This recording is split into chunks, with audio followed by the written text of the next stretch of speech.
ഒരു വശത്ത് മഹാരാഷ്ട്രയിലും ഹരിയാനയിലും വോട്ടർ പട്ടിക സംബന്ധിച്ച ബബ്ബടിക്കുന്ന തിരഞ്ഞെടുപ്പ് കമ്മീഷൻ, മറുവശത്ത് EVM മാറ്റണമെന്നും വോട്ടർ പട്ടിക ക്രമക്കേടുകൾ നിരന്തരം പുറത്തു കൊണ്ടുവരുന്ന പ്രതിപക്ഷം.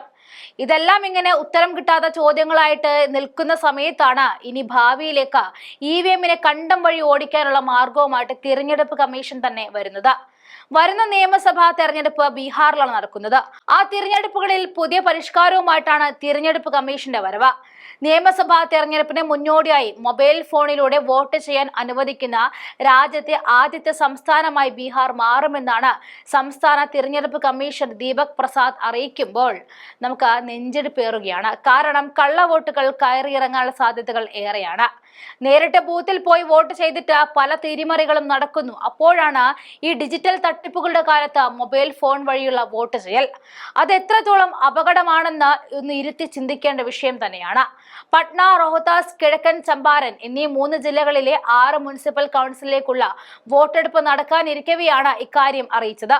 എന്നിരുന്നാലും വരാനിരിക്കുന്ന നിയമസഭാ തെരഞ്ഞെടുപ്പുകളിലും സമാനമായ രീതിയിൽ വോട്ടെടുപ്പ് നടക്കുമോ എന്ന് ഇതുവരെ വ്യക്തമാക്കിയിട്ടില്ല. പോളിംഗ് ബൂത്തിൽ വോട്ട് ചെയ്യാൻ കഴിയാത്തവർക്ക് വോട്ട് ബൈ മൊബൈൽ എന്ന സൗകര്യം ലഭ്യമാക്കുമെന്നാണ് തിരഞ്ഞെടുപ്പ് കമ്മീഷൻ പറഞ്ഞത്. ഓൺലൈനായി വോട്ട് ചെയ്യാൻ വോട്ടർമാർക്ക് അവരുടെ ഫോണിൽ ഒരു ആപ്പ് ഇൻസ്റ്റാൾ ചെയ്യണം. അത് മുതിർന്ന പൗരന്മാർ, ഭിന്നശേഷിക്കാർ, ഗർഭിണികൾ, പ്രവാസികളായ വോട്ടർമാർ എന്നിവർക്ക് സൗകര്യം പ്രയോജനപ്പെടുത്തുമെന്നും ഉദ്യോഗസ്ഥർ പറഞ്ഞു വെച്ചു. ജൂൺ 10 മുതൽ 22 വരെ തിരഞ്ഞെടുപ്പ് കമ്മീഷൻ ഇത് സംബന്ധിച്ച് ഒരു ബോധവൽക്കരണ ക്യാമ്പയിനും നടത്തിയിരുന്നു.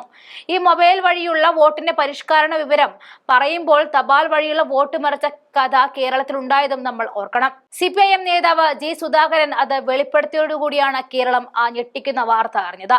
ഇത്രയും തട്ടിപ്പും വെട്ടിപ്പും നടത്താൻ കഴിയുന്ന ഇക്കാലത്ത് മൊബൈൽ ചതിയിൽ നമ്മളും വീണുപോകും. KSTI നേതാവായ KV ദേവദാസ് ആലപ്പുഴയിൽ നിന്നും പാർലമെന്റ് തെരഞ്ഞെടുപ്പിൽ മത്സരിച്ചപ്പോൾ ജില്ലാ കമ്മിറ്റി ഓഫീസിൽ തങ്ങൾ പോസ്റ്റൽ ബാലറ്റുകൾ തുറന്ന് പരിശോധിക്കുകയും തിരുത്തലുകൾ വരുത്തുകയും ചെയ്തു. ഇതിന്റെ പേരിൽ എനിക്കെതിരെ കേസെടുത്താലും എനിക്ക് പ്രശ്നമില്ല എന്ന് സുധാകരൻ വെളിപ്പെടുത്തിയതോടെയാണ് കള്ളങ്ങൾ പൊളിഞ്ഞു വീണത്. EVM തന്നെ കൃത്രിമത്വം കാണിക്കുന്നതിൽ പരിഹാരമായിട്ടില്ല. അപ്പോഴാണ് മൊബൈൽ വഴിയുള്ള വോട്ട് രേഖപ്പെടുത്തൽ രീതിയുമായി എത്തുന്നത്. കൂടാതെ മറ്റൊരു കാര്യം കൂടിയുണ്ട്. ബീഹാർ തിരഞ്ഞെടുപ്പിനോടനുബന്ധിച്ച് ബീഹാറിൽ നിലവിലുള്ള 2.93 കോടി വോട്ടർമാരോട് പൗരത്വം തെളിയിക്കുന്നതിനുള്ള രേഖകൾ ആവശ്യപ്പെട്ടതിനെ എതിർക്കുന്നവരോട് ചോദ്യവുമായിട്ട് തന്നെ തെരഞ്ഞെടുപ്പ് കമ്മീഷൻ എത്തുകയാണ്. ഭരണഘടനയുടെ 326 അനുച്ഛേദം അംഗീകരിക്കുന്നുണ്ടോ ഇല്ലയോ എന്നായിരുന്നു ആ ചോദ്യം.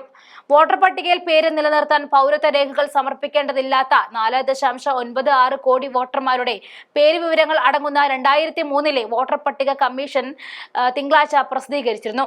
ഇവർ രേഖകൾ സമർപ്പിക്കേണ്ടതില്ലെങ്കിലും വോട്ടർ പട്ടികയിൽ പേര് നിലനിർത്തുന്നതിനുള്ള അപേക്ഷാ ഫോറം പൂരിപ്പിച്ച് നൽകണമെന്നും കമ്മീഷൻ ആവശ്യപ്പെട്ടു. ജനപ്രാതിനിധ്യ നിയമത്തിലെ 22A വകുപ്പ് പ്രകാരം ഓരോ തെരഞ്ഞെടുപ്പിന് മുൻപും വോട്ടർ പട്ടിക പുതുക്കണമെന്ന് കമ്മീഷൻ ചൂണ്ടിക്കാണിച്ചിട്ടുണ്ട്. ഭരണഘടനയുടെ 326 അനുച്ഛേദം അനുസരിച്ച് 18 വയസ്സ് പൂർത്തിയായ ഇന്ത്യൻ പൗരന്മാർക്കാണ് വോട്ടവകാശമുള്ളത്.